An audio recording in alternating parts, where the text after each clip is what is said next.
everybody to the Laurel Outdoors podcast. This is episode number 5. It's January 10th, 2025. I want to go ahead and welcome here Jeff. Hey guys. And John. Hi guys. We're here to do our first podcast of the year. I mean, the end of last year was kind of crazy.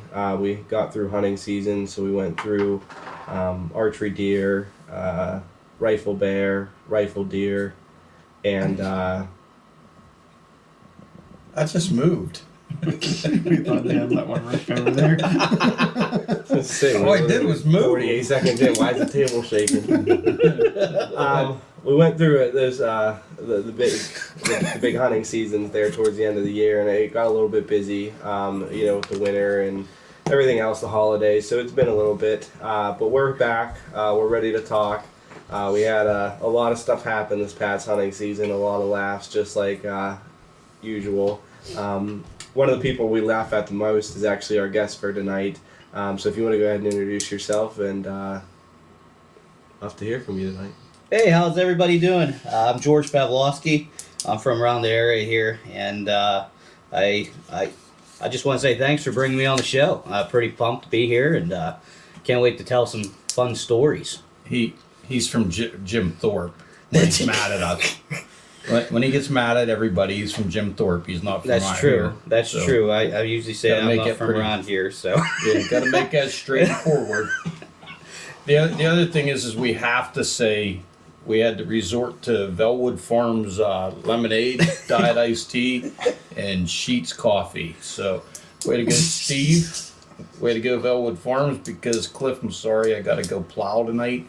Not my wife, Snow. So, it is what it is. That's my mom, man. Oh, man. That's awesome. Well, George. That's a way to bang off the show, so to say, hey? But anyways, no, basically, I guess we'll talk a little bit about how I started hunting, if you guys want to hear about it. Basically, whenever I was younger, my dad would take me out hunting, squirrel hunting. Started with that, and I don't know if you guys remember, because at one time, me and Jeff and John and Brett, we always used to be neighbors. I don't know if Brett was around yet. Before you went to Jim Thorpe, yeah, Brett wasn't even born yet. No, he wasn't born yet. Yeah, but anyways, yet. My dad used to shoot guns behind the house, and I remember shooting back there, and we went from a 22, and I thought I was the greatest shot in the world. And then my dad was shooting his 7 mag, and I think it was like 6, maybe 7. I was like, Dad, can I shoot that thing? He's like, no, not yet. And so I really insisted I need to shoot it. Well, let me tell you, that's the first time I got a black eye from a scope. Okay? And it knocked me on my ass. And I tell you what, I always remember that because I never listened to my dad on that, but he let me figure that out on my own. And that's one thing where he wasn't too afraid of letting me do it, because he started teaching me at a younger age, like, rifle safety, shooting safety, stuff like that. But it was in the realm of he was able to help me if something really bad were to happen, you know what I mean? But so it was controlled environment, which I'll always remember. But and now he only shoots 22. Yeah. Yeah, only 22s now, boys. Still black eyes. Yeah, no more black eyes, unless if it's from my wife. But anyways, we'll We know that's true. Yep. But anyways, no, I always went squirrel hunt with him, and what I really learned from that was just how to walk through the woods, what to look for in the woods. He always had me in front of him whenever I had the gun, and then eventually developed to where he felt comfortable with me behind him, because he was able to teach me how to handle the rifle, how to handle the gun, which I think is very important, And I'm not saying anything political or anything on here, but I really think it's important to get your kids involved and teach them rifle safety, gun safety, and just what they get out of hunting. Just the times, the memories, basically what we're going to talk about tonight. a great example later on here. Oh my, yeah, Great we have a couple. I'll be political. Guns don't kill people. People kill people. That is very true. I agree. Amen to that. But basically, it went from there. I was able to go squirrel hunting with him, and then finally he brought me deer hunting with him because I said, Dad, where were you? I was deer hunting. Well, I'd like to go deer hunting. Well, then he'd bring me along with that. And I tell you what, today's kids are as endured as what it was growing up now. Because I will say, sitting out there for 6 to 8 hours in the freezing cold, if your feet hurt, it did not matter. They could be stone brick freaking rocks. Shut up, sit down, be quiet. Next time you see Ryan, ask him about when Jeff would take him hunting and why he'll never go hunting again. Ruined the kid. He said Jeff had all these nice hunting clothes and everything, and then he'd beg Ryan to go with him, and Ryan would go with him, and Jeff would give him like a pair of blue jeans and some tennis shoes and stuff, and he'd have to sit out there. And he said he would freeze like there's no tomorrow. I bet. It I ruined met him. him in Dory, and he walked through this field, and the dew was all over the grass, and we got to the top of the hill, and he was soaked. So, well, you picked the wrong shoes today, man. I want to go home. It's like, now we're turkey hunting. Get up here. Well, that's a good point. Always be prepared. But like, my dad took me out, and he had this big orange jumpsuit. It's probably his, but I looked like that I was just swimming in the damn thing. But I was able to go out. I still do because I'm still like 5 foot nothing. You know what I mean? So, with that being said, I always think that I'm going to grow to be a real boy, but that never happened. But anyways, I evolved into a hunter though, and I give a lot of credit to my dad because whenever I killed anything or anything like that, he said, "Hey, always thank the good Lord for the good day, and thanks for that animal." So I always remember that. But I will say that I stepped away from hunting for a little bit because I ended up going into the Marines, college, all that other stuff. And eventually I found my way back to this area because I grew up most of my life in Jim Thorpe, okay? And basically how all that happened is one day my dad decided to pick up out of nowhere, and he met a lady out that way and got a job out that way. And me and Jeff... You left me. Me and Jeff one day were arguing about... Now, mind you, we were like 8, 9 years old. Yeah. Maybe even younger. I think we were Might have younger. been younger. We were younger, We got in a fight because I had a headache, and I wanted to play baseball. George wanted to play football. Mm-hmm. I got mad at him. I went home. Next day, George was gone. Yeah, literally. Never seen him again. Literally, like, he said to me after I found him again, he's like, "You left me." Like, literally left me. I was like, damn right, I was pissed. But, no, I ended up coming back this way, and I go to this party one evening. And it was for his dad and mom's vow renew, and I was like, yeah, they were like, I found out it was them, and I was like, okay, yeah, they used to be my neighbors. They were awesome, And so I go there. Who invited you? Well, it was somebody I'm not going to talk about, but I'm just happy that I got there, okay? I think I follow. Yes. But anyways, I get there, and I saw Jeff, and it was just like we reconnected again, and we got over our differences of baseball and football. And I tell you what, it was a hell. Next morning. Yeah, it was a hell of a night. But they brought me. Play baseball or football that night? I think we played everything. Anything and everything. We got touchdowns and home runs and everything. But anyways, I talked to them, and I ended up joining the fire company and that, and they brought me in like open arms, like I never left, and they always talked about hunting and stuff, and I started going here and there on my own and getting familiar with different properties around the area.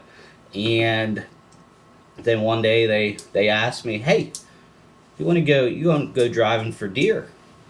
"Yeah, I'll go." Well, I tell you what, it was like an experience like I've never had in my life. I've never saw so many deer in my life, and that was the first time I ever drove for deer. Like when they said you want to drive for deer, I'm like, yeah, let's drive around, look for deer. No. Remember the when you posted for deer, and we get done with the drive, and I get to George, and he got one. He shot during the drive. He said he got one. So, get up to him and like, where's it at? He shows me where it's at, and I'm like, how'd you let it get past you? Because it's behind you, like good ways behind him. He's like, I didn't. I was like, what do you mean? He's like, you guys were driving to me, and I turned around, and he was standing there looking at me. He walked right up to me, right into the drive. He was Yeah. walking into the drive. I was literally standing there, and I was looking towards the drive, and I hear like something rustle behind me. I look, this damn deer comes up from behind me, just poking around, and it comes off to my side. I was like, "You dumbass!" And I had my rifle scope up on it. And I felt bad because it was a slow deer. I'll just put it that way. It's a slow deer, kind of like a Polish deer, okay, like me, So I had to put It in was pretty fat. and fat. But anyway, I looked at it. I poked the thing, and whenever they came and said, "Where'd you get the deer?" It literally came into the drive. I've never had that happen. I was like, what kind of deer does that? I was expecting it from out front, and it didn't come that way. Well, after we got done with that hunting season with hunting deer, they went the next year, and then they said, "Hey, George, do you want to go?" You passed the test. I passed the test. I was like, yes. They're like, "Hey, George, do you ever go bear hunting?" I said, "No." I said, "I've seen a lot of bear, where I was from, and that was about it, but I've never been bear hunting." And they invited me, and I tell you what, bear hunting for me is like the first time I ever got lucky in high school with a girl. That is what I get from that every time we go bear hunting. That's so Okay, true. because the thing is that you're out there, and what the first time that I did, well, one of the first times that we drove for miles, and I mean we walked through miles and miles, and I've never drove for anything like that in my life. Was your first year when I got my bear? Yes, Okay. that was the long drive there where we. Yeah, like a 2.5 mile drive. Yeah. And Actually- he never heard my gunshot. Actually, I went the year before with Deanna, but I wasn't there. It wasn't a long drive, I should say. Yeah. You know what I mean? Yeah. But your drive where we got your bear, it was like what, 2 miles, 3 miles? Yeah, Oh, it was yeah, like it's 2.5 to Two- 3 miles. Yeah. It was Well, out there. I'll tell you this. I was like, okay, we're gonna go through this brush. We're gonna be good. Which before I knew it was gonna be thick, but like, We always warn people. Yeah. And I think you can say this. We always warn the people like, hey, we take, for the listeners, we take bear more serious than anything else. This group does. mhm. The Laurel Run Club, Bear Club, we take it dead serious. So we try to warn people, but I tell you right now, nobody takes us serious when we warn them. Well, I tell you what. We were driving through. I get in this thicket, and all of a sudden I find myself crawling with my scoped rifle, my 7M Weatherby, out of anything. Okay, and if you know a Weatherby, they're pretty freaking expensive. I have this nice red filled scope on it. I'm down on my hands and knees going through this, and I'm trying my hardest to get through this green briar and everything else, and I finally get through it. Well, whenever I look down, the barrel of my gun was down in the mud. And I was like, oh my God, what am I going to do? And all of a sudden I hear somebody yell that they heard a bear or saw a bear. I'm like, are you freaking kidding me? And all of a sudden I hear bear down, bear down. And I'm like, what just happened? I missed the whole thing. We were far away from, where You Jeff. guys were still probably Yeah, we were so far away we didn't even hear the gunshot. No. That's And how far so we were. I the have music to. you heard. It's the radio. They yelled bear down on the radio. Yeah, and the thing is that I had to go over to Ryan Keith.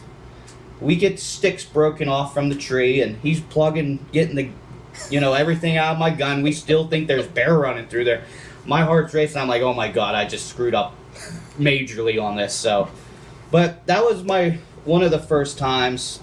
I would say one of the better stories of me starting off with the group. But I'll tell you what, I love the group due to the fact that there's ages from the 70s down to the teens to the 20s, 30s. There's a mix of everybody from different backgrounds, and I think this year we had the most juniors with us Yes. that we ever had before, and that's awesome to see. I And, agree. like the family, it's one big family, truthfully, and I love that aspect. And I've been hunting with other groups before, not bear hunting, but just for deer, and you literally have to watch where people are shooting. Like, you fear for your life. But in this group, I feel safe. Yeah. You know what I mean? Like, it's all about safety. I'm happy about that. I gotta. So we have some videos of George that we probably should post on our page and stuff. But me, Brett, and George are going over these treetops, and I think it's 2 years ago. And there's this little hole that goes into the treetops. Me and Brett look at each other like, George, go run through that. Go crawl through that. Not thinking he would. So what's he do? He hands the rifle to Brett, and he takes off. He gets in there. I hear him barking like a dog. At one point, I think he got scared because he was like, "What did I just do?" Well, I tell you what, boys, I got in there, and it was really thick, and I mean, I didn't think this twice about it. I just ran for it, and I was like, I got this crap. And so whenever I got in there, I didn't realize how deep it was and how thick it was, and I was like, oh my God, there could have been a bear in there, like, that mauled my ass, you know, or something. And I think like 10 minutes before that, you were in the treetop, and I'm not exaggerating. I think the treetops, if you stand at the bottom, they're probably about 10 feet high. Oh, that's Yeah. no exaggeration at Goes all. up. Anybody So- doesn't believe us, it's on the recorder here or listening. You let me know. I'll take you. So I've even done that drive. That is. There's only Yeah, one sure. way to, and the bear will stay in the treetop, and it will let you walk right past it. So the only way to get him out is to walk into the treetop or Yep. over the treetop. Well, George attempted that, Mm-hmm. and like he said, he's 5 foot nothing, and he fell down in, and we lost him. Yeah, literally, like, where's George? Where the hell George We go? just hear this faint echo, and we can't get to him to help them. So Mm-hmm. he's down in there, and I think he made it out, and then 10 minutes later he decides to crawl in a hole. Yeah. And that's one thing about the group. They know that they have to do that to push the bear. You have to. The bear will hold out. They'll let you walk right by them. They don't care. They look like part of the tree. We've actually seen that. But where it a bear was stands that- right next to it. The same area, the same exact kind of treetop is where we killed a bear. It was probably only 100 yards from where George went into it that we actually were walking on the treetop. We didn't fall down in yet, and the bear came running out from under the treetop. So like that's what you have to do. Otherwise, we would have walked right past it. We had no clue, and we would have. Yeah, I think on that Went drive on. we've killed Three. 3 bear off I that think drive. 3 bear on that drive we've killed. Every year, like we do that drive every year, and Yes. there's just bear. I mean, and they actually the year Jay got his, the guys were on top of the treetops and was watching the bear run under them. Yep. Yes. And they had to wait till it came out of the treetops to even shoot it. But the guys said they were on top of treetops watching the bear under them. That's how high these things are. But again, we take it very safe. We know what we're doing. I mean, a lot of those guys won't even carry guns through there. Yes. Mm-hmm. So it's Yeah. but boy, is it a blast. You can. I will say, after the first couple of years, I've learned to get brush pants and a brush jacket and anything brush available, because if not, you're really sore What's the afterwards. glove secret, George? Tell them the glove secret. Oh, leather gloves. You got to have leather gloves, because if not, your hands are They'll be like screwed. me this year when I took 2 right-handed leather gloves. Yeah. And I had to wear a right-handed leather glove on my left hand. And you would think, I mean, I don't know if it's just me, like if you guys knew this, but in my head I just thought like, regular leather gloves, like they were universal. Mhm. I don't know why I thought that. I thought that there wasn't like certain hands for them. And then when I got up there, we're out in the middle of nowhere, ready to go. I pulled 2 right-handed gloves out. I'm like, oh, it's gonna be a long day. my fingertips hurt so bad but I couldn't not wear them because I couldn't do it without like having my hands You covered. have to have, that is the secret. You're going to go through brush, you're going to go through briars, you got to have leather gloves. Yep. Not that we try to promote any product here, if anybody wants to sponsor us, have at it, but what the game hide pants we're big on. I will even the jackets and then the leather gloves. And not the really nice guns.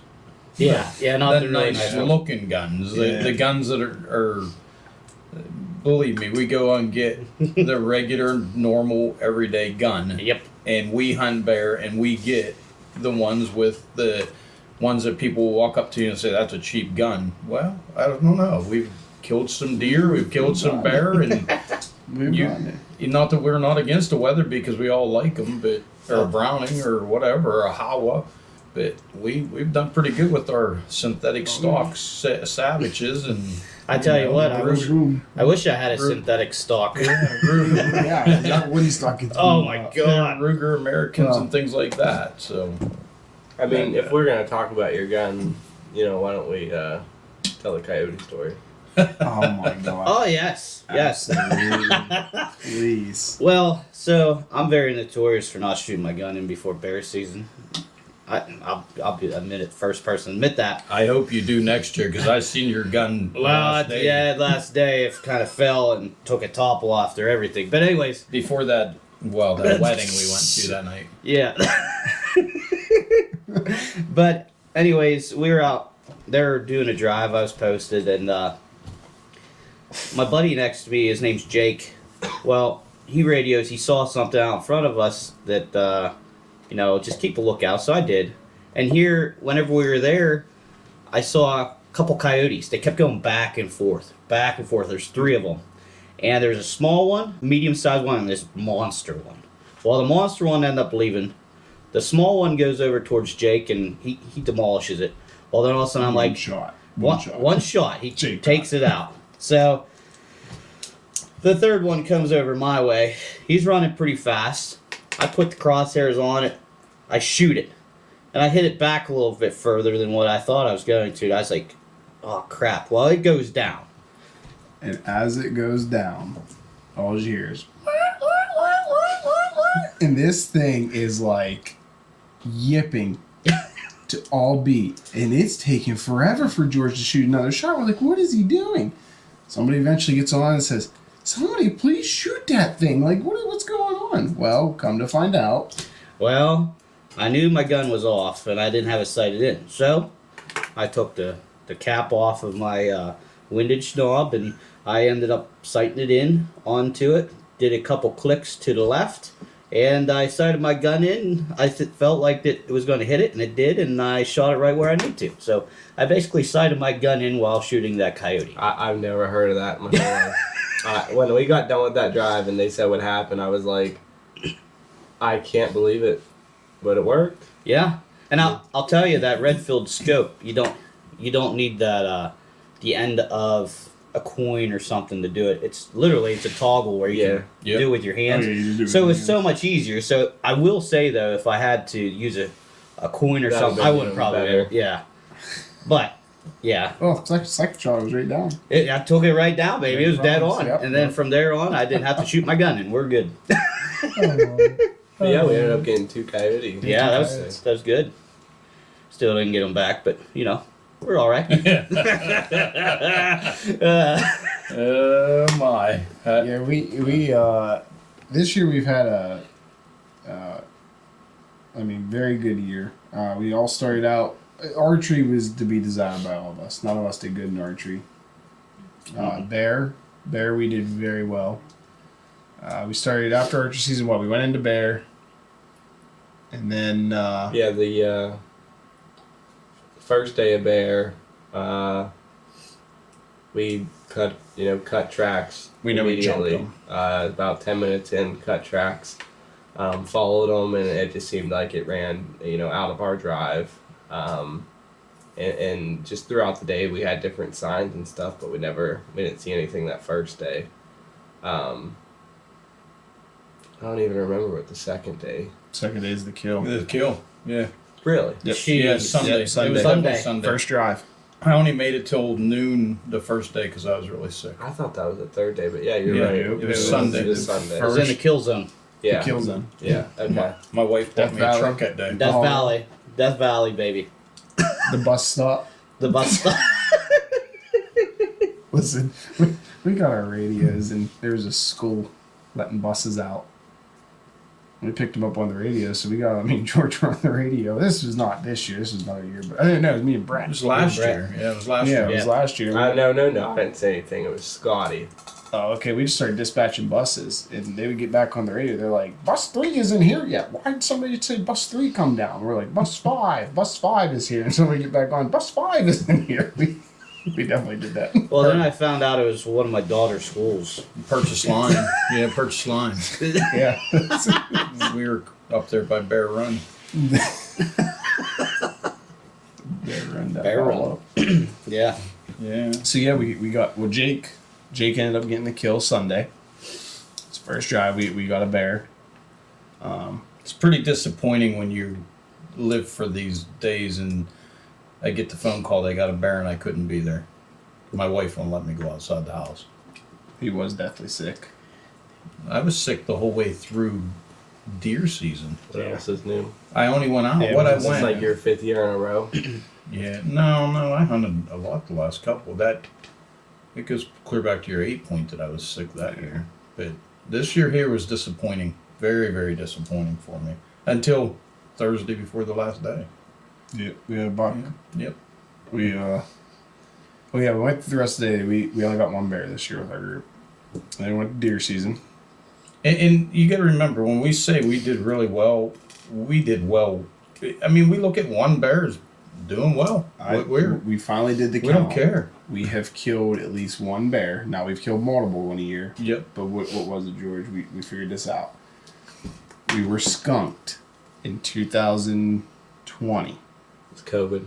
That was the COVID year. Damn COVID year. That was the year that we did not get anything. But from, if you date back when we started the bear group in, we have it down here. So 99, my dad got hits. Okay. But Now you that guys was are. before the group. Yeah, That was you got to before remember, the yins are only 8 years old when I got mine. Well, you were. Brett was born that year. We started, I guess you could say, the little group in 2008. That's when I shot my first one. And then 2012, we were still a little group. That's when Ken got his. The year in 2013, we killed 2. Brett and Jess got theirs. In 2000, and we went 14, 15, 16, 17. We didn't do very well. That was, I think that was the years before we kind of figured out what we needed to drive and how we needed to drive it. We did a lot of research in those years. Well, but that's even before we got in with Danny and Kevin and That's correct. And- before we really started getting yeah, our that big was group. basically. I don't even know if we hunted every day. Yeah, it was- I'm not even sure. There's It was probably years me in there and we you didn't and even Brett mention and- bear Yeah, we hunt. had like 5-6 people. Yeah, and we had Ryan. Ryan would go with us because he enjoyed bear hunting because he could walk all the time. Yep. Like that's why he went bear hunting. So we only basically had them years 5 people at the most. And then 2018, we turned it up. That's when Yep. I really started getting a group together. We had probably at that point 25 people. And that was Dan Shakur shot his. And then in 19, I shot mine the first day, and Dan Shakur shot his on the third day. So Dan got bear back-to-back years. In 2020 was the skunk year. That we felt that was the only year we ever got skunked as a big group. Yeah. Because it was COVID, and then the weather was really bad that year. yes, Horrible. it was terrible. Yeah, there was a couple days. I mean, you only get 4 days, and I'm not sure how much we even hunted out of there.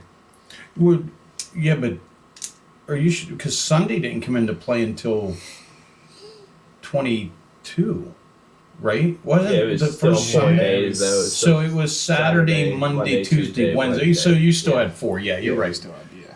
Wednesday ended up being the day where everybody just got together because they were so tired, but they Yeah. still wanted to go. And then, and I always say we made up for it in 21 because 20 we got skunked. 21 was our best year to date. Yep. We got 4 bear that year. We had gotten 4, and we should have had 5. But Yes. the only reason we didn't get the 5th was because we ran out of people. So the posters, there was only four of them there basically that shot the bear. There was a fifth one, we didn't get it. And we actually seen 3 more that year on the first day of buck. Yes. We seen 3, but you can't shoot. And where we hunt, we can't shoot bear During deer season. during deer. Now there are places in Pennsylvania you can, but we can't. Then 22 is when Mark got his. 23 is when Georgie got his. Mm-hmm. And then 24 is when Jake got his. So if you go back through, we have a pretty good lineup. I would say from 18 when we really started our group till 24. We've done very well for ourselves, and I'll be honest, our group's only growing. It's only growing and getting better every year. I feel like. Well, and there's a number of people on our group that's got a bear, but not with us. Yes. Like you got Kevin Pivadori that's got numerous. He's got I think 3 or 4. I know he has a lot. Ryan Keith's got a bear. Has Garrett got one? I mean, we got Garrett's guys got that are. We got a lot of guys that have got bear and know how to bear hunt, Yeah, but they never got it with us. So we That's didn't what, count and what's that. hard too is what we've tried to do throughout the years is let the people that haven't got a bear post. So like I always tell them, I got my bear in 2013, so I haven't really posted maybe a drive here or there for 11 years now. But it's getting back to the point where I can start posting again because we're getting all these guys that have gotten bear recently and they want to drive. So it's hard. It's hard to find somebody in our group that hasn't got a bear. It's very, very few and far between because we've had so much success. So I mean, it's crazy to even think of that. You would have never thought of that. I mean, I know it's still such a rare thing, but you go to our group and you could sit there for a few hours and hear each one of their stories about how they killed a bear. And the one really cool thing about it is I don't drive very much, but they always put me with someone that hasn't got a bear that's younger. Like this year here was my niece, and it was a treat. It was her first time. It was first her, time hunting this and year. that's the only thing I was so bummed about it because this is her first year of actually bear hunting, and I had to go home because I wasn't feeling well at all. But Jeff can tell her, I'm sure he'll tell the story because he was actually with her when the bear this year was actually killed, which he was the next person up. Yeah, so this year's bear kill, and I want to make sure George gets to his since we have him as a guest, but I'll tell this year's. So we had actually it was the same exact drive that George killed his on, so we knew how to set it up. We got there, set it up. Now we weren't near Purchase Line High School, but we were pretty close. Yeah. We weren't near high school, but we were. We call it the purchase line area Yeah. because of the school. That's the Yeah. best way to put it. So we had set up, and the drive started. No problem at all. They're going down through, and my sister, whenever I get her on this podcast, That's probably why she's not here tonight. Everybody's gonna feel bad for her because she's had a shot at like 4 bear. But she's our good luck charm. She's our good luck charm. Anytime she's there, we kill. We get a bear. She's That there. is true. So we hear Brooke shoot, and it kind of goes silent, and then you hear another shot, and then another shot. Like, okay, what's going on now? Jake is to my left, and I have Reese. Now Jake has I think CJ's 10, but CJ's Yes. not hunting. Yeah, CJ he's just came there. along. He wanted to kind of experience it. So CJ's with Jake. Reese does have a gun with me. She's a junior hunter, but me and Reese is still fairly new, and I know I could have had her spread out for me as long as she's in speaking distance according to the rules, but we stayed together. So Well, she actually asked us to do that too. Yes, To yeah. feel safer. she just wanted to feel, and I really wanted to get her one. That would have been awesome. So we're sitting there, and pretty good time goes by now. We're like, okay, what's going on? What did they get it? Did they not? And the drive's still going. We're kind of waiting around, and all of a sudden, this shot rings out to my left, and I look down, and I can see Jake is pulled up on. He's shooting something. Now, mind you, we all know the rule. We only shoot coyotes and bear. That's all we shoot. Yeah. That's all you can shoot, really, legally. I mean, that's all we do. Well, we used to have people that shot fox and anything that would walk. And They were that's- shooting, and we have nixed them out of our group Yep. because of that. That's our rules. Yep. I don't want to hear a shot ring out. And then I look down, and Jake yells up at me. He goes, "Jeff, it's coming out. It's coming out." Well, behind us was like a logging road. They had just logged this area out, and there was a logging road going up over the hill. So I kind of bail out at that point, and I get down, and Reese is with me. Well, this bear comes up over the logging road, and I pull up on it, and it's headed up over the hill. I shot once, and I know I missed it. I hit right in front of it. I could see the dirt fly out. At that point, it actually fell down the hill, and when it did that, Reese is standing beside me. Reese was on it, and I could see Jake. He was down over the hill, and I could see Jake was on it. And Jake, at this point, is probably easily 100 yards closer than us. I mean, we were shooting a good distance. So I actually told Reese, I said, stop, don't shoot. And she pulled her gun down. We watched Jake shoot it. We got to watch Jake make the final kill on it. And we all started hooting, hollering. You know, Oh, it yeah. was I mean, you could hear the It words wasn't ring out. so. It wasn't so fun being in the woods, And- not knowing what's happening, Right. because we can't say on the radio what's happening. So Yeah. we're just trying to guess based off of the shots. What was really weird, we started and we heard the shot, and it was like it was a good 30 It was a seconds. good while. It felt like an hour before another shot happened, and then another shot happened. And then another shot happened, and we're like, and then now I'm screaming. I'm like, please, like, don't miss, like, Somebody kill get it, this somebody thing. kill it. And then that's when you hear the yelling, and then we know it was killed, and then it's a lot better time. And then you just take off on a dead sprint wherever you're going. Yeah, we had all ended up. It was. I mean, in having Reese there, Reese is looking at me. I'm like, Reese, this. Well, Brett, This isn't normal. if you remember, we were driving and we heard those shots, and if you look down the line of us driving, we had our rifles up like we were SEAL Team 6 Yeah. or something. We Yeah. were ready for anything to come Yeah, we back. were. If that bear was coming, it was getting It made the right choice to go where. Yes, it because did, it probably didn't work out got 'cause it 40 wasn't- different holes in Yeah, it. it wasn't gonna come. Yeah, it was a good idea not to go towards the drivers.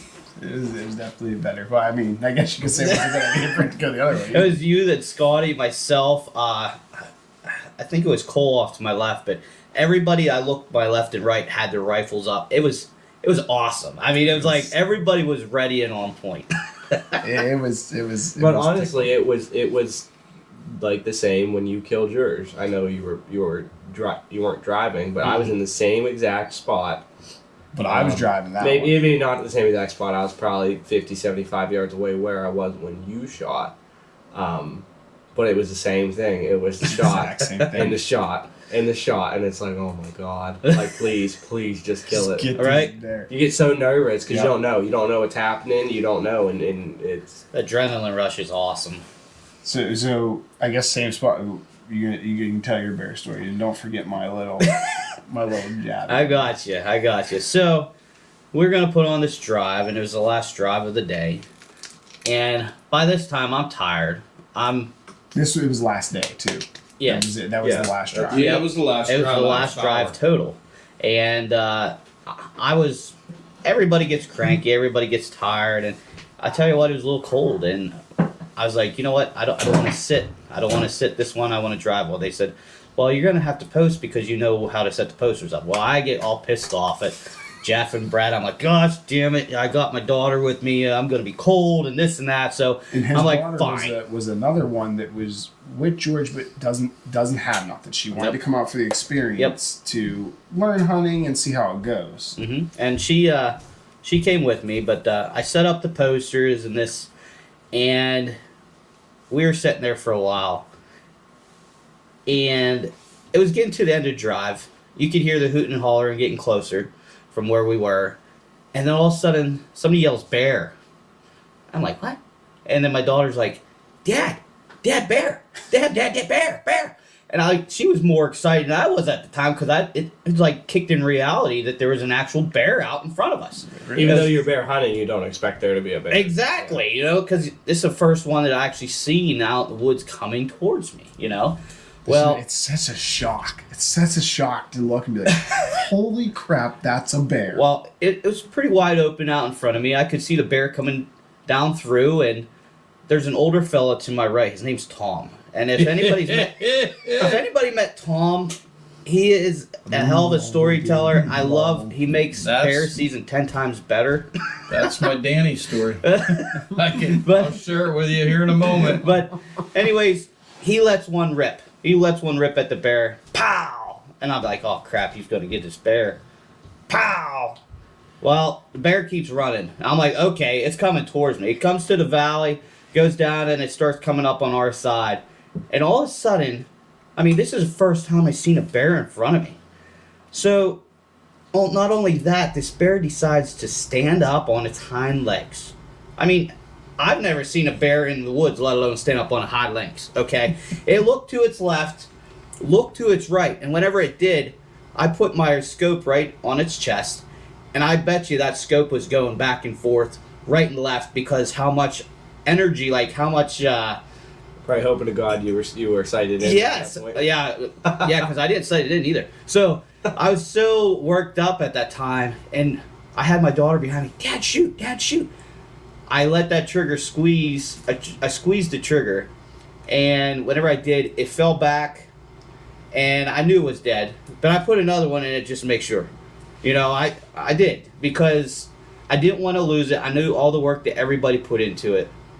My adrenaline was rushing, and I tell you what, that was one of the best experiences of my life. Not only did I get to shoot a bear, but my daughter got to witness that. And it hook, line, yes, sinkered her. Yes, because now that's all she talks about. So, and that's awesome, because my wife knows we go out, and you know, she doesn't like all the time when we go out, but now that I have my daughter on my side, oh, it makes it so much better, baby.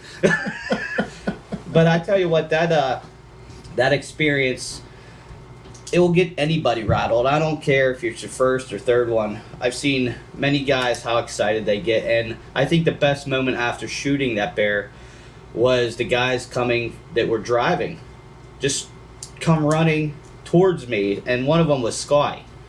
Everybody's like, hey, we're still doing the drive. He didn't give a shit. He came run down over the hill. And if anybody knows Scotty, he's like... He was on the show, so... He's like a Commodore me, okay? We're like the same person. Yes, he was in the chair force and all that stuff, and I'll joke with him, but he says I'm a dumb Marine, I eat, crayons. But, that's the bond we have with each other. I love that guy. He was my soul mammal, okay? But he came up, gave a big old hug, and everybody's hooting and hollered. And it was just an awesome experience. If you've never been bear hunting, I totally recommend it. Get a good group of guys and go. Yeah, it is honestly the greatest. It really is. It's not fun hunting by yourself. No. I really I don't. It's not. I even when I go by myself, I'm Even like, when I sit. I'm like what I look forward to. I don't even really look. I do, but I don't look as much forward to killing the deer or whatever, or going up and seeing how big it is. I look forward to calling people and being like, come on, like get ready. Like that's what's fun, is the experience with other people. We actually had one of those experiences this past year when we were turkey hunting, and we had George and the Altoona version of George with us this time. Yeah, that's true. Old Danny boy, baby. Dan Chestnut. And I think we told the story already. Yeah, we did. We told the turkey story, but we'll let have to George hear tell from George's his side of version. the story.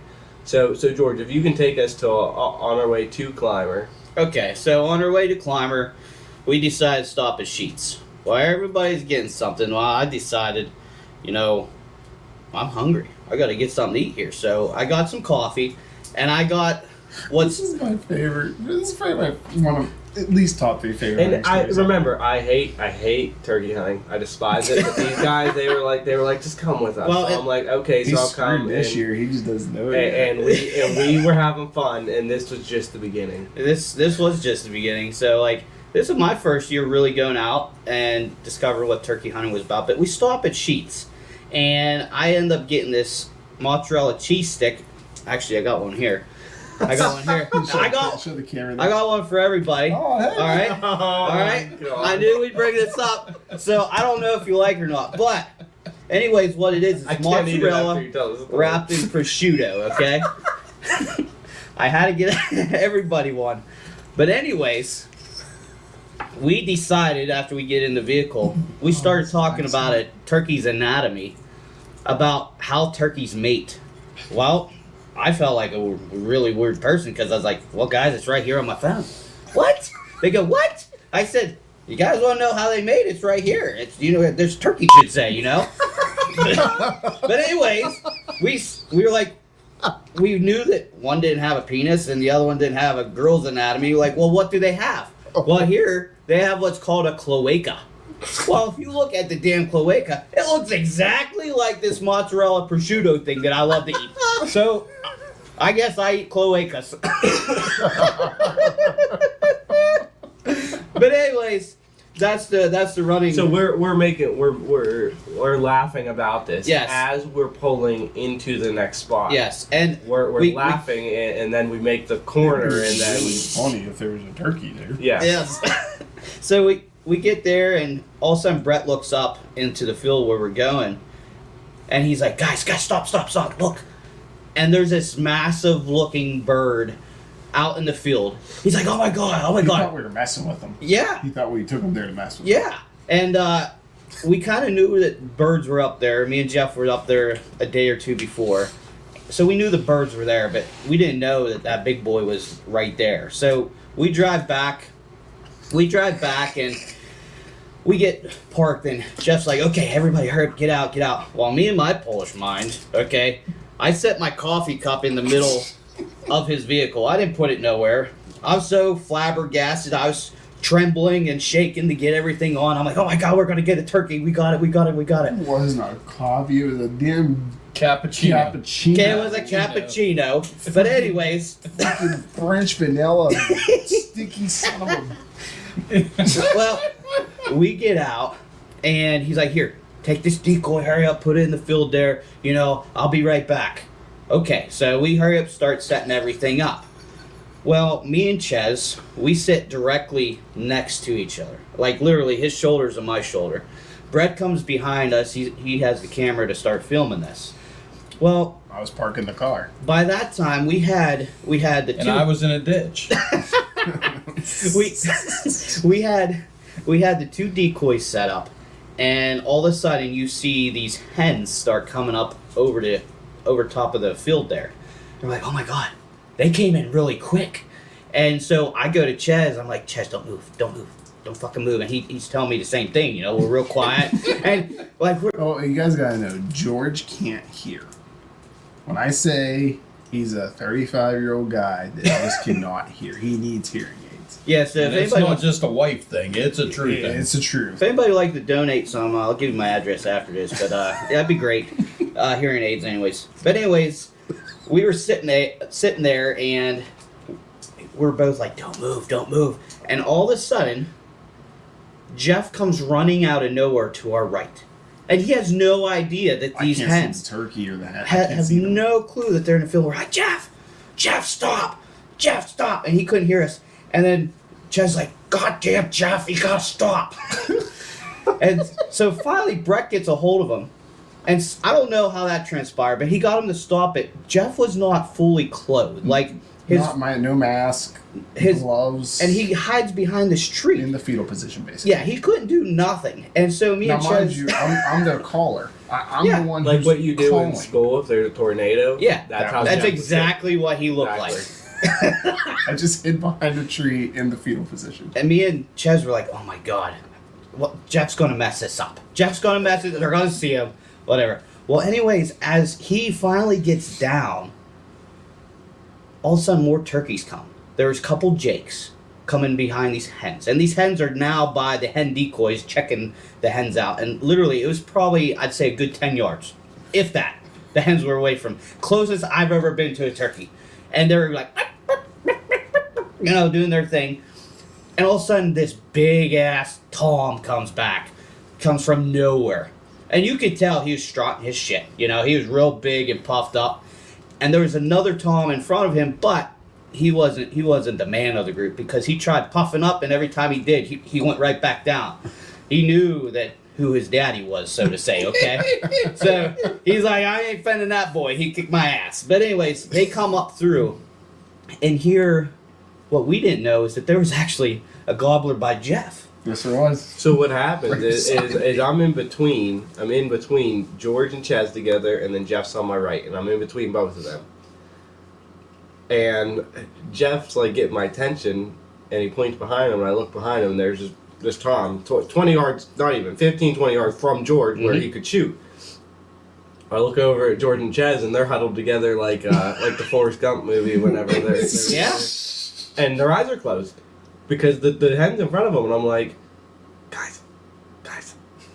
guys, and they're not looking, and Jeff's just looking at me, and I'm like, I'm just looking like dead eyes in this gobbler's like, and I'm like, George, and they're not looking, and I'm like, this is just an utter shit show. This whole thing is just a shit show. So Jeff's over there and head in between his legs. George and Jez are huddling together for heat, and I'm in the middle of them, and I'm like, what the hell is And happening? the whole time I'm going, shoot.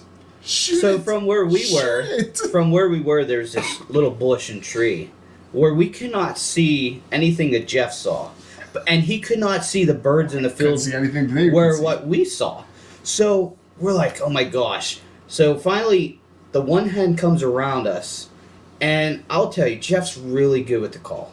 Really good with the call. I mean, it comes off his tongue just like butter on bread. I mean, it's so smooth, you know, whenever he calls for turkey. So all of a sudden, this Tom starts getting closer, and I'd say it was about 50 yards out. I'd say about that. You'd say about that, Brett? About 50 yards Yeah, out? yours I was, can yeah. only see the ground. I And don't also- think I was watching a long. Yours was the one behind Jeff was about to mount him. Yeah, it's probably gonna get you with the cloaca. But anyways, he started coming in. See, you do like Good. it. They are good, aren't they? But anyways, Just getting the question he, he comes in, and me and Ches, he's like, okay, you get the back one, and I'll get the one next to it. We had a plan. We knew which one we were gonna shoot, and all of a sudden we heard, burp, burp, burp, burp, burp. And me and Ches looked at each other like, shut up, Jeff! Shut up, Jeff! We thought Jeff started calling for these birds because he didn't see what the hell was going on. No. We later go to find out this bird kept looking back at the hen that we set up, the decoy, and was suspicious about it. Yep. It was so suspicious, it kind of alerted, Give the alert. and it went, burp, burp, burp, burp. They went running the other way. Well, this whole time that it went running the other way, me and Ches think that Jeff did this. We Like, meanwhile, I'm the only one that knows what's happening. And So I I'm don't the even- only one that could see. I don't even have a call. So Jeff's head in between his legs, and George and Chaz come up with fire. Me and Ches were like, what the hell, Jeff? Like, what? We literally thought it was Jeff doing a call that ruined the whole hunt. But no, we learned it. Jeff just that good at calling it. I had no call on me. No. But needless to say, even though we didn't get a bird that day, it was probably one of the funniest stories, just how much transpired in that little bit of time and how much chaos ensued. It was it's hands down one of my favorite stories. Hands down. Yes, Hands down. I'd have to agree with that. I won't trade that for anything. I really won't. Oh, I love it. Even if what the best part of that all is I'm mad at them because they didn't shoot the bird. They're mad at me because I think I'm calling. But the whole time I got French vanilla freaking cappuccino all through my car. I didn't even know. It's my Polish man. I just said it there. I was so excited. I didn't give a shit. You can still smell it. But it was all through my car. But yeah, that just topped off that was just the beginning of the year, actually. Yeah. That was the start of this year. That was what, May, or whatever, and then it would have went into the summer, and then archery season, and it seems like the whole year just went by so quick. Like it I don't know, it was just insane to me how fast it went. I didn't get to really go out too much archery, maybe only a handful of times. I know, Yeah, I like understand. you guys were out a lot. Mm-hmm. and then the end of bear season, and then the end of rifle season. And then, unfortunately, what happened was we never got to bring him on, but we've told the story multiple times of our friend Dan. He passed away right before Christmas this year, and it was just a crazy year, and that's one of the reasons. Like, we just, I don't know, it just seemed like everything went by so quick. But it just shows you, how important the group is. It's funny. Even Dan had in his obituary about the Laurel Run Bear Club, and remembering like everything that we did with him, and his memories will live on, especially with the stories George tells about Kendra or Reese being there, and CJ and Riker, and it's just. It's important, I'm sure, to Dan to do that stuff, and like that's what we try to do, is make these memories like with the little ones too, because like we're not going to be around forever to tell his legacy, and he was one of the biggest supporters of this. He's one of our top guys. Yeah, and and it sucks he's never been able to make another podcast. I think this was actually maybe his idea, to do something like this. It just when I had mentioned before is when he went back for his treatment. And it made him 2 weeks, so we're gonna schedule it and just never. Because I remember when we were setting up a tree stand or something, and he kept going on and on and on and on about this. Like, we should do this, we should record ourselves. I'm like, Dan, we're not. We're like, Dan. I'm taking pictures of everybody and sending them. That's what I'm doing. We're like, Dan, we're not like the Outdoor Channel. Like, we can't. And he's like, yeah, we can do it. We can do it. That can be our picture, That's the set of the thing. And I'm like, whatever. Like, we'll try anything. And Dan was one that he would have, like, he would have bought this. Yeah, he would have been all over it. This. But it was like right when we started like recording and stuff is when everything started happening. So it never worked out that way. But the best thing we can do is just do it. Mm-hmm. I don't know how it's gonna work out, but best thing people can do is listen to this, remember him, and support it, and I'm sure he would appreciate that, because like I said, I'm pretty sure it was his idea. Yeah, and the type of person Dan was, I hunted a lot of years with Dan, and we had a lot of good times. But my best thing I can tell you, since we couldn't have him on, the best story that I got many. We got ones from when before he was diagnosed. We got ones when he was diagnosed and he was still hunting with us. Brett probably could tell that one. The one's funny. And honestly, through this whole process, he was upbeat with it. He never stopped. He kept doing his thing. But he loved to hunt. And the year that he shot his second bear, in 2019, we had set this drive up, and Dan was going to post on the power line. And Larry, which Larry's one of our older guys, he's in his 70s, and I'm surprised you know who Larry is. What's that? I'm surprised you know who Larry is. I mixed Tom and Larry up. So I wasn't setting the posters. I think Dan actually was the one setting the posters. And Dan was always one to put people in front of himself. That's how he was. So he put Larry in a spot. He's like, Larry, you need to go here. Now, I'll be the first to say, we all knew it doesn't look like a great spot. It doesn't. But we knew how the deer would funnel out of this drive. We drove it for bear before, how they'd funnel out. And it's a really thick drive, so they come out in a weird spot. It's almost like that there's one trail that goes through all the thick stuff they get on, and they come out in the one corner of the woods. Like, you would never expect it. And it's one of those things, like, where they're going to come out, you don't expect them. Like, where you think they're going to come out, they don't. But Dan put Larry there, and Dan sets up on the power line where you would think they would come out, but they normally didn't. Well, we went down to start the drive, and I guess Larry had walked over to Dan and said, "Oh, this is a nice spot on this power line here." And Dan said, "Larry, get back over there." Well, I can't see anything. And Dan said, "All right, man. Well, if you want to stand here, I'll go stand over there. Go ahead." So they switched spots. Well, sure enough, bear comes out right where Dan had Larry. Right where Dan's standing, and Dan smacks it, and we're in the middle of the drive, and all you hear is Dan go, "I told told you, Larry. I told you to stand there. Right after he shoots it. And I think he was more upset at Larry because Larry moved, and it should have been Larry's bear. But that was the type of person Dan was. And Yep. as Brett said, we tell stories to make sure that, he can. I had actually messaged Rachel, his wife, today and told her we're going to talk about him on the podcast. And, she had told me that the best way to, they have a son, Colton, and he's just a baby, only a few months old. And the best way we can do is put things out there like this. We talk about him during the podcast to make sure you describe him as a person, how he was. But I can honestly say we have so many memories going back. I mean, I could go years and years back. We had a lease with him. Like Brett said, we would put tree stands up with him, and he was just that type of person that he loved the outdoors. He loved everything about it. He would. I remember the things he put before. It was just the outdoors was number one, and I loved hunting with the guy. I really, really did, and I know he's still with us out there now, but he just don't have to walk those miles anymore. Yeah, you lucky dog. Yeah. But I think Brett that was, if we, and I'll be honest, the year, I believe it was 2 years ago. It might have been a year ago. He was diagnosed with his cancer, and he was having a little bit of trouble. He had to wear an eye patch. Yeah, And, that was last year's where he had to wear the eye patch.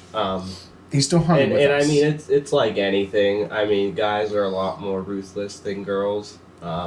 Any guys know that. Any guys out there know that. Like, I mean, we knew what the end result was. He knew what the end result was, so we just had fun with it. So obviously, we made fun of his eye patch. Well, and he made that clear with us that he knew the end result, even though he was going to do his best not to make that his end result.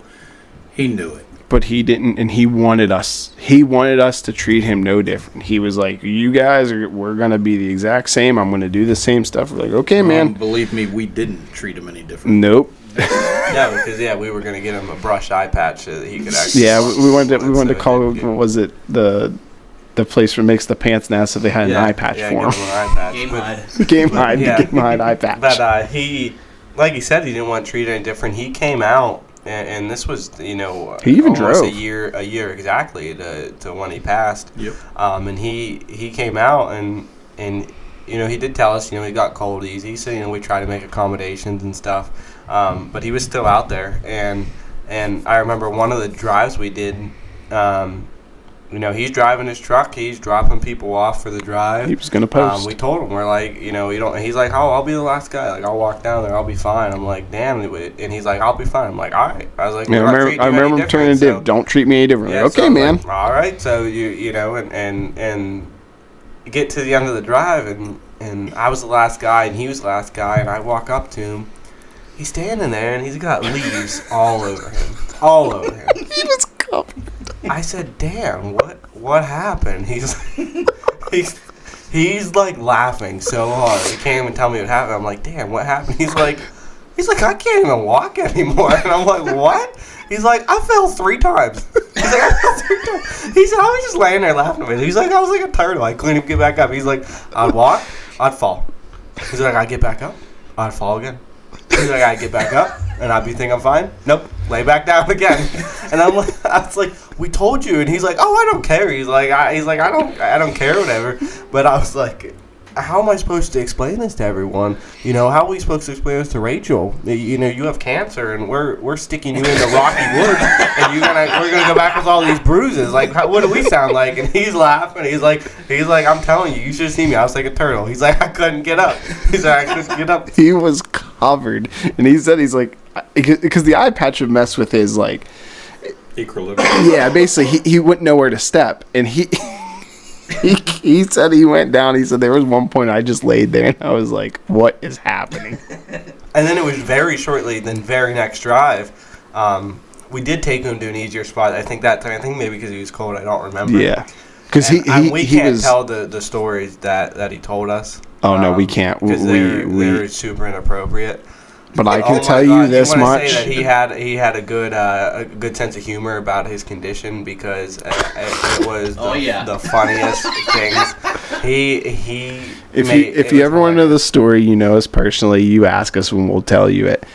all I gotta say is that might have been the hardest I laughed, and that memory right there when we were headed to the next drive, and him telling that story, I will hold on to that forever. He definitely had a great outlook, and it was fantastic. That day I laughed really hard that day, but he kept on striving. He wanted to be out there, and that was the year that Georgie got his. Yeah. That was that year, and he come back out, and we got a bunch of pictures with him, and I actually, talking to Rachel today and our group, and what we're gonna do is I sent a message out to all the Laurel Run Bear Club, and we're going to write letters.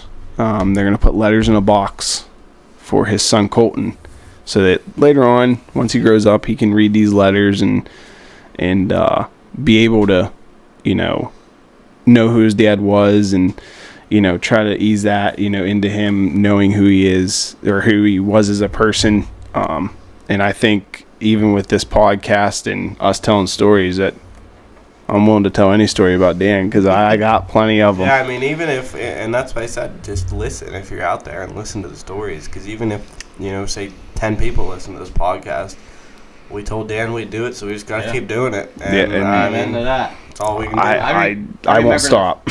I remember whenever he first said that something was wrong with him. Yes.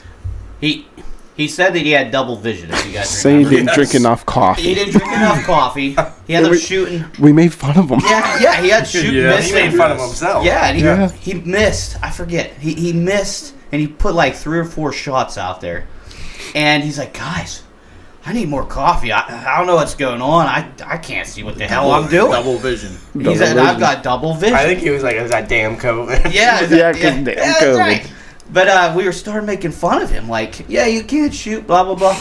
And then I felt horrible whenever I found out he had cancer. Well, that's I was like, oh my God. Yeah, we did. We rode him. Carnahan said, I better drive home. Yeah. And Dan was like, shut up, you, but yeah, a couple of stories I have of Danny is, the first one isn't really hunting related. It's really the first time I ever met him. And if you look this up, you could find the year. I don't know when it was. He must have just come home from the service, and we were in Homer City. They had held the Indiana County Firemen's Convention. It's the first time I ever believe I laid eyes on the man. And a young kid, very, very young. And he's there with the group from Blacklick, because I believe they were doing a standby for Homer City for the convention. And we walked in because we, of course we do events and all that. And we walked in and we were talking to everybody down there because we get along. We're all firefighters, and Dan was big into the fire service. I mean, he was a community leader. It's huge. And he got bigger and better as the years went. And I'll never forget walking out of that room. And I don't know why the Climber guys was in that room with the Homer City guys and the Blacklit guys, but we happened to be there. And it might have been just because of the correlation of Jeff with Dan and Bubba, and that might have been it. I don't remember. But we go to walk out, and I feel this hand on my shoulder. And I turn around, and it's Dan. And he goes, I want to shake the hand of a legend. And I'm like, and believe me, guys, I'm not a swelled head person by no means. And I looked at him and I said, what? He goes, I want to shake the hand of Mr. Grumley, the legend. He goes, everybody knows you. And he goes, you're a great guy. And I have to shake your hand. And I'll be honest with you, he was a legend. I wasn't. I've never been a legend compared to that man. That man did so many good things for that fire department in Blacklick. He did so many good things for that community of Burrell Township, Indiana County themselves. And he was a big supporter of public. He wanted to see kids survive. They put a football field, if I'm not mistaken. They've done so many good things because of his work. And he was just such a legend to me. And going the first time I ever met Rachel, and God, I don't know why, I love Rachel to pieces, but the first time they show up at our house, and she has splinters all through her hands. And I'll be honest with you, I never asked questions why. And Well, if Rachel, when you remember, hear this, he brought her over because he wanted our approval. Yeah, And 'cause we're that was "Dan, when we- why do you need our approval? Why didn't for?" your approval of Rachel? He's like, you gotta meet her. You gotta meet her. Oh yes, he was like all about Rachel, and I fell in love with Rachel. And my wife and I both just fell in love with her that first day. And of course, I said to her, I said, "Well, here, let me try to get them splinters out of your hands." Well, she ended up having to go to the hospital. I don't know what they were doing. But Rachel, I don't even want to know. But oh my God, we fell in love with her that day, and it's just history from there. She was such a great person for Dan, and the perfect person. And then I guess the last story I have is we go hunting with Dan, and it's the first year I met Tom and Larry. Now Tom and Larry are Stossel brothers, I believe, the Stossel brothers. And so my daughter's there, and they're hunting bear, and I had to work, so I met them for the last drive of the day. Well, I walk up after we do the last drive of the day, and it's snowing out. I mean, it's snowing pretty good. And I said something pretty vulgar to somebody, and everybody busted out laughing, and my daughter looks at me and she said, and she's standing beside Danny. She's standing right beside him, which they always seem to be together. Oh, yeah. And she says, "Dad, that guy's a priest." And I was like, "What?" She said, "Tom's a priest. Watch what you say." I tell you right now, I thought Tom was a priest for 2 or 3 years until they actually Danny had told Brooke to tell me that Tom was a priest. And I was like, after I found out, Tom is still he's to got this some- day. That is probably apologize. we literally, Because I never and knew one of the Dan funniest told things Brooke with to tell Tom, and me then that he Dan was a priest. was the horse of this. I believe when we were going so from, I really did because watch we my get mouth remember around. 25 Tom is not guys, so a you priest only in have any so way many people close to to tell it. you. Tom has He no would tell us a stories. story from one I'm not sure that location Tom to can another even come location on. on the Yeah, radio. And And that was Dan. Tom and Dan Larry would have get to that be It'd be like going. Oh, yeah. It made our days, because you're making a trip that might be 20 miles, and I'm not kidding you. We Oh, yeah. travel 20 miles in a day. We try to set it up into areas we're going to do 3 drives here, and then we travel and do 3 drives here, because that's how we do it. And Tom would get on the radios and would tell story, and it was story time. It was so funny. Story time with Tom. But yeah, it's been a really tough year, and Danny's he's going to be a big loss. It really is. It's kind of sad. I mean, we lost Danny from cancer. We lost my brother Jim from cancer. I mean, 2 guys that I always wanted to see on this podcast. I mean, my brother was more funny than anything, but Oh, he was funny. Oh, I can only imagine Yeah. how that would have went. That would have been just as bad as Tom. I think the I got biggest. time when I was 10 years old and I shot 30 deer. Well, that time where he's going to the bathroom right along the main highway, literally. And I was like, "What are you doing? What are you doing?" Everybody got a laugh but me. My face is redder than red could be. But I mean, we had a lot of good things that happened this year. I mean, we had 4 children, if I'm not mistaken, that were born this year. I mean, Yep. first you had Keith and Richard, Keith, Ryan and Brittany's daughter, or son. They had a son, and then of course Jeff and Chrissy had Ella Catherine, and then of course Rachel and Dan had Colton Dan, and then lastly Scotty and his wife had a little boy named Ellis James. So we've had some good things happen to this group. We have. And It was an it's up and so down great. year. It was an up and down Yep. year. And then actually Brooke my daughter Brooke and her fiance Nathan got married, and then so did Kelvin and Abby. Lewis. Part of our group. Christ, Rumble, don't yeah. call her Lewis. Yeah, I don't. got in trouble. She's for it. rumbling. Yeah, she's Rumball now. Yep, Abby Rumbaugh. But we love them. We've had a lot of good things happen this year to this group of people. And actually, Abby, we found out the other day that she's going to expect a little boy or girl, and we're not really sure yet, are we? No. We don't know. That's I why don't we, think they that's why we said. call Calvin Parker. Calvin Yeah. don't even know the due date. We asked him the due date, and he's like, I actually did. I said it. Okay, and we know it's April, but is it going to be in the beginning, the middle, or the end? You know, because he don't know the date. He's going to be just as surprised as everybody Yeah, else. it's like, wow. He'll be buying girl stuff, and it'll be a boy.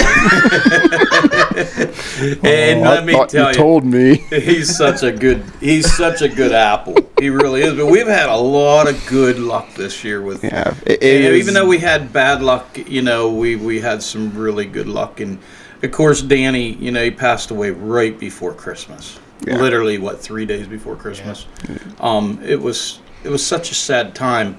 But I will say his wife Rachel is really trying to make that little boy Colton learn and remember who his dad was. Well, if I have anything to do with it, he'll be right here in this group. Yep. I will Without say a doubt. Dan was one of those that were very vocal in the woods. We like to be vocal in the woods. But yeah. And so one thing I know that we were really good with, I would always say, "Can I get a oh yeah?"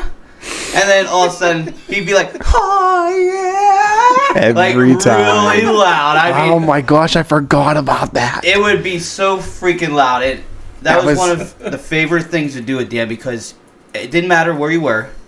It didn't matter how far knee deep in shit he Ansley, was in come the here. woods. He would make sure that he yelled at top of his lungs to get that out, just to make sure that everything was fun. Everybody was around him having fun, and we had a big laugh about it. And actually, on one of my TikTok videos of our group, we have that. And so I forgot about that. all the time, that was our going thing. So I definitely enjoyed that. Yeah. Okay, Ansley just come in. She's going to tell everybody hi. You say hi? Hi. What, can you tell everybody your name? What's your name?